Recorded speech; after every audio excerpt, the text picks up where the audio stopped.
में मैं डिस्कस करने वाला हूं method for determination of hybridisation by using steric number method. Steric number method से आप किसी भी मॉलिक्यूल का हाइब्रिडाइजेशन बहुत इजीली बहुत कम टाइम में कैलकुलेट कर सकते हैं। अब स्टेरिक नंबर मेथड क्या है? सीधा सा बात याद रखिएगा कि किसी भी मॉलिक्यूल के सेंट्रल एटम पे जितने भी लोन पेयर हैं और वो जितना सिग्मा बॉन्ड बना रखा है उन दोनों का जो सम होता है उसे हम लोग कहते हैं स्टेरिक नंबर। बट ध्यान रखें, स्टेरिक नंबर के केस में सिर्फ इन्वॉल्वमेंट होगा सेंट्रल एटम का, मॉलिक्यूल के सेंट्रल एटम का, सराउंडिंग एटम का इन्वॉल्वमेंट नहीं होगा। सिग्मा बॉन्ड में तो सराउंडिंग भी इन्वॉल्व है, लेकिन लोन पेयर जो आप काउंट करते हैं वो सिर्फ किसका? सेंट्रल एटम का, और वो जितना सिग्मा बॉन्ड बनाएगा वो सारे एक साथ ऐड होंगे और जो वैल्यू आता है उसे हम कहते हैं स्टेरिक नंबर। तो स्टेरिक नंबर मेथड से आप बहुत इजीली हाइब्रिडेशन कैलकुलेट कर लेंगे। अब इसमें कैसा है कि लोन पेयर क्या होता है आपको पता होगा कि जो अनशेयर्ड पेयर ऑफ इलेक्ट्रॉन है सेंट्रल एटम के पास उसको लोन पेयर कहेंगे। सराउंडिंग के पास भी होगा लोन पेयर, लेकिन सराउंडिंग वाले लोन पेयर को हम लोग कंसीडर स्टेरिक नंबर में नहीं करते। सिग्मा बॉन्ड क्या होता है? दो एटम के बीच में जो बॉन्ड बनता है, अगर सिंगल बॉन्ड है तो वो सिग्मा, और मल्टीपल बॉन्ड है तो वन सिग्मा बाकी सारे पार, डबल बॉन्ड है तो वन सिग्मा वन पार, ट्रिपल बॉन्ड है तो वन सिग्मा टू पार। तो सिर्फ हम सिग्मा बॉन्ड को काउंट करते हैं। और एक बात याद रखिएगा, सेंट्रल एटम के अराउंड जितने भी सराउंडिंग एटम होंगे नंबर वाइज उतना सिग्मा बॉन्ड तो होगा अगर वो मोनोवैलेंट है तो। ठीक है, अब देखिए मैं कैसे इसको सॉल्व करता हूं, कैसे बताता हूं, ध्यान से देखते जाओ। कंडीशन है, पहले आप लिखो यहां पे स्टेरिक नंबर।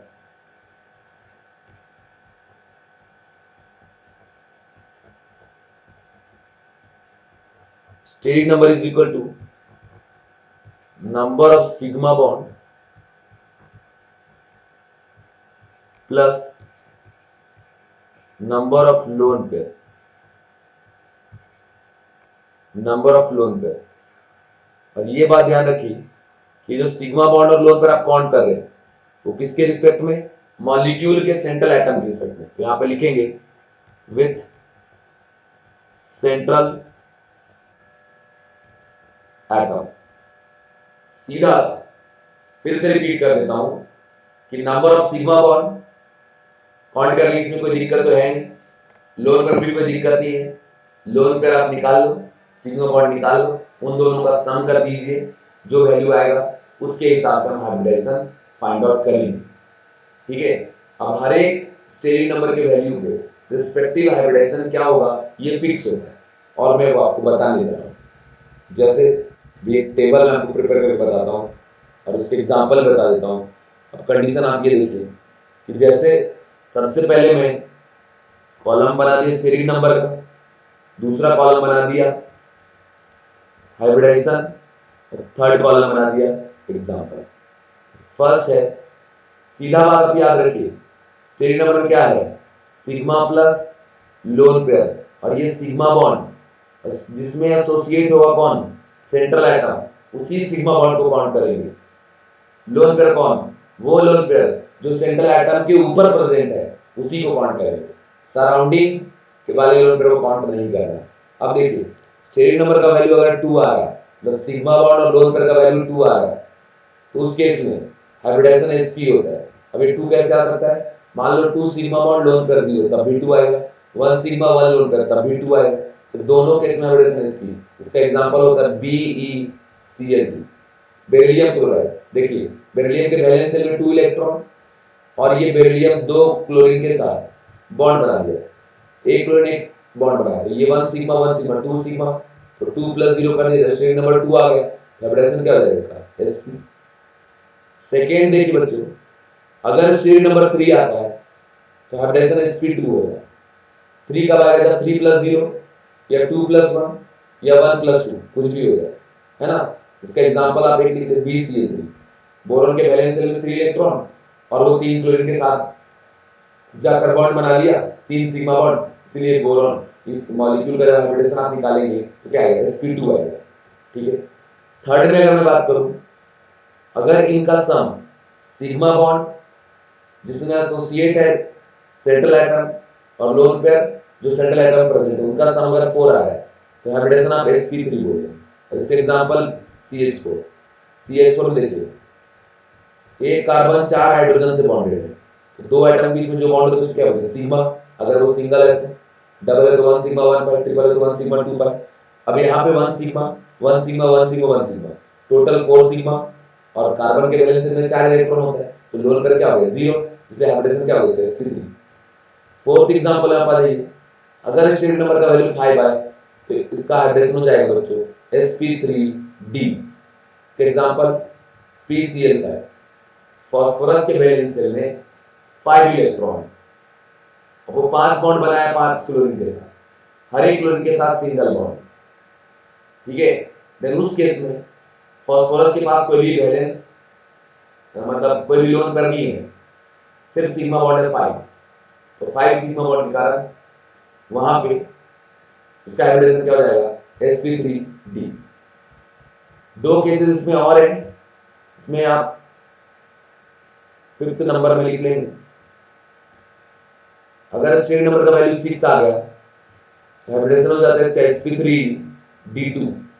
इसका एग्जांपल है SF6, सल्फर हेक्साक्लोराइड। सल्फर के वैलेंस शेल कितना होता है, 6 इलेक्ट्रॉन, 6 क्लोरीन के साथ बॉन्ड बना लिया, 6 सिग्मा बॉन्ड यहां ऑब्जर्व हो रहे हैं, इसलिए हाइब्रिडेशन से क्या हो जाएगा, sp3d2। 6 नंबर पे है, अगर सिग्मा बॉन्ड और लोन पेयर का सम अगर 7 आ रहा है तो हाइब्रिडेशन हो जाएगा sp3d3। इसका एग्जांपल IF7, आयोडीन यहाँ सेंट्रल एटम है और फ्लोरीन क्या है, सराउंडिंग एटम। तो इसमें आयोडीन के पास चूंकि वैलेंस शेल में 7 इलेक्ट्रॉन होता है और ये 7 फ्लोरीन के साथ सिग्मा बॉन्ड बना लिया, तो 7 प्लस क्या होगा, 0, तो स्टेरिक नंबर का वैल्यू आ रहा है 7, इसीलिए इसका हाइब्रिडेशन क्या हो जाएगा, sp3d3। फिर से एक बार रिपीट कर दूं, steric number sigma bond plus lone pair, lone pair जो एग्जैक्ट प्रेजेंट है सेंट्रल एटम, नहीं है तो कोई बात नहीं, सिग्मा बॉन्ड जिसमें एसोसिएट हो सेंट्रल एटम, उनका सम को हम बोलते हैं स्टेरिक नंबर। अगर वो 2 आया तो sp3 आया, sp2 4 आया तो sp3 5 आया, sp3d 6 आया तो sp3d2, और 7 अगर आया तो sp3d3 मेरे प्यारे बच्चों। अब हम आगे बढ़ते हैं और मैं कुछ आपको एग्जांपल देता हूँ, कंडीशन देता हूँ। कंडीशन मतलब एग्जांपल बता रहा हूँ प्रॉब्लम के फॉर्मेट में, तो यहाँ पे लिखेंगे, आप भी लिख लेंगे, क्वेश्चन लिख लेंगे, determine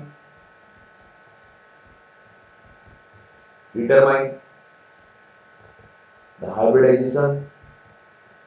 hybridization of central atom in following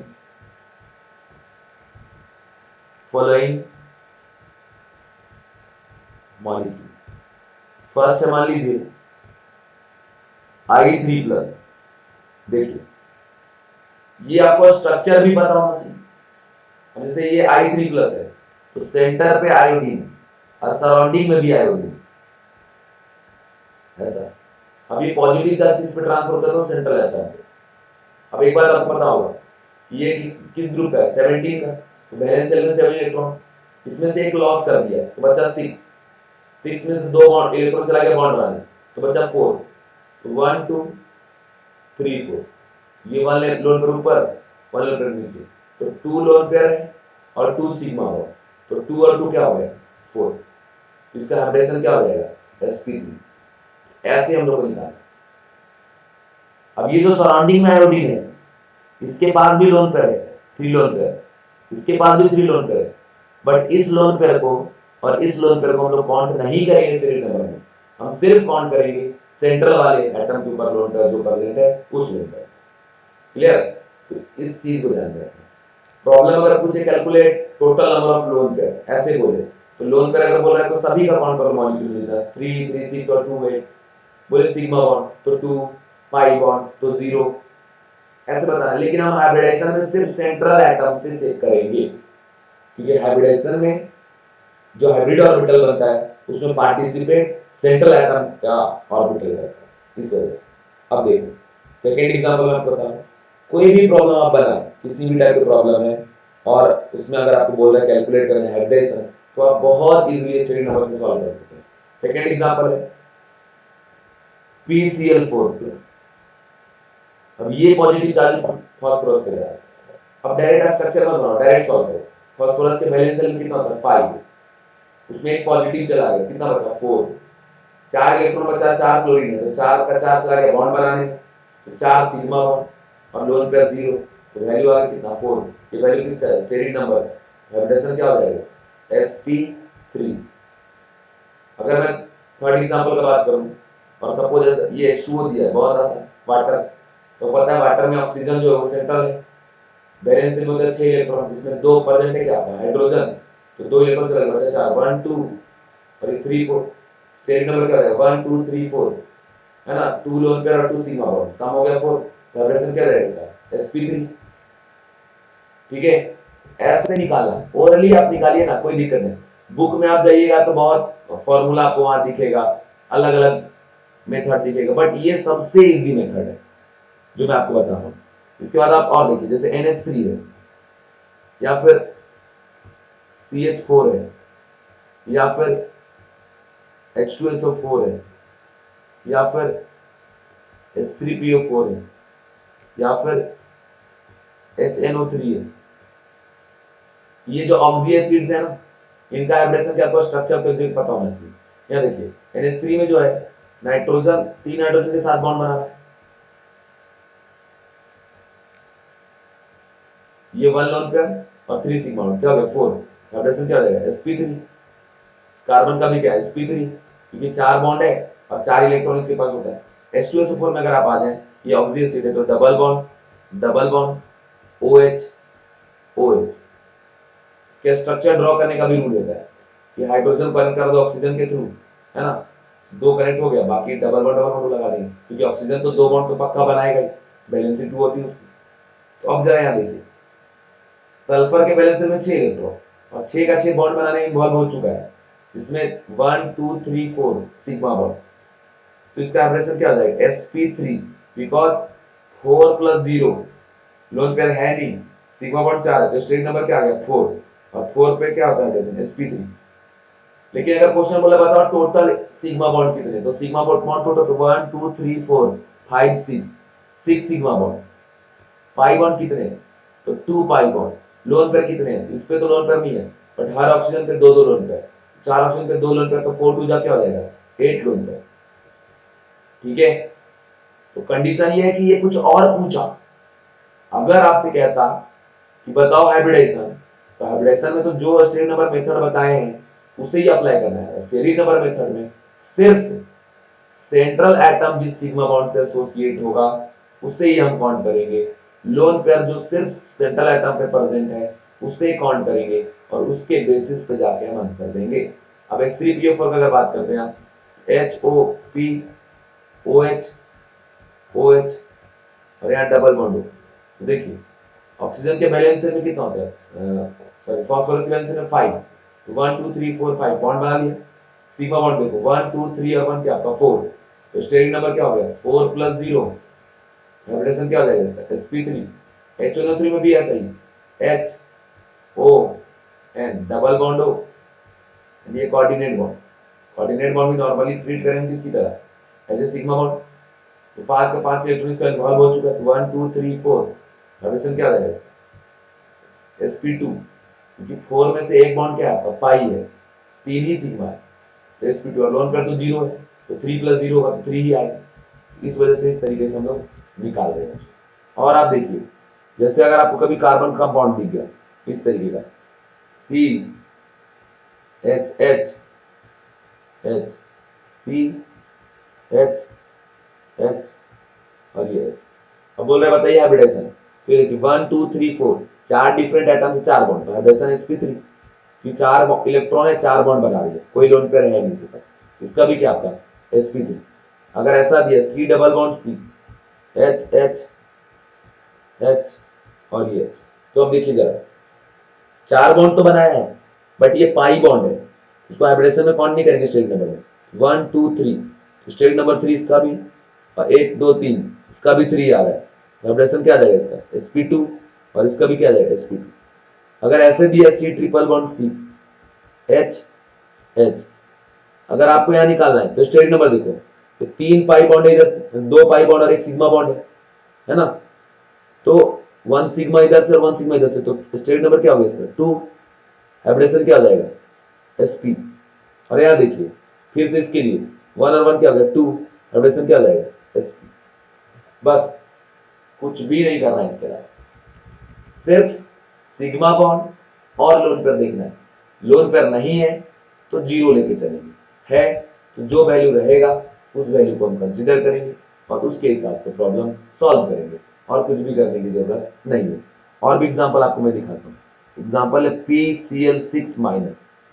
देखिए फास्फोरस बैलेंस सेल में 5 होता है, एक निगेटिव चार्ज आकर उस पर 6 इलेक्ट्रॉन बना देगा और फिर ये 6 क्लोरीन से बॉन्ड बनाएगा, तो हाइब्रिडेशन इसका हो जाएगा sp3d2, क्योंकि लोन पेयर तो है नहीं इसके पास। नेक्स्ट क्वेश्चन अगर बात करें XgF4 का, आपको पता होगा जेनॉन ग्रुप 18 का एलिमेंट है, इसके वैलेंस सेल में 8 इलेक्ट्रॉन, 8 में से 4 इलेक्ट्रॉन चला गया फ्लोरीन के साथ बॉन्ड बनाने, 4 इलेक्ट्रॉन यूज हो गया फ्लोरीन के साथ बॉन्ड बनाने। अब बाकी जो बचा 4 इलेक्ट्रॉन 1 2 3 4, मतलब 2 लोन पेयर और 4 सिग्मा बॉन्ड, तो क्या हो गया 2 + 4 6, हाइब्रिडेशन क्या हो जाएगा इसका sp3d2। इस तरीके से हम लोग हाइब्रिडेशन निकाल रहे हैं सेंट्रल। अब देखिए इन फ्लोरीन के ऊपर भी लोन पेयर है, हर फ्लोरीन में होगा 3 3 लोन पेयर, बट हम उस लोन पेयर को काउंट कर ही नहीं रहे। लोन पेयर तो हम स्ट्रेट नंबर में काउंट करेंगे सिर्फ किसका, जो सेंटर पे है, जो सेंट्रल है, उसके अलावा हम किसी का भी काउंट नहीं करेंगे। क्लियर, ये बात आप ध्यान रखिए, जो कंडीशन मैंने आपको बता दिया। नेक्स्ट क्वेश्चन आप देखें, अगर मैं बात करूं नेक्स्ट एग्जांपल का, इसमें हो जाएगा XgO3।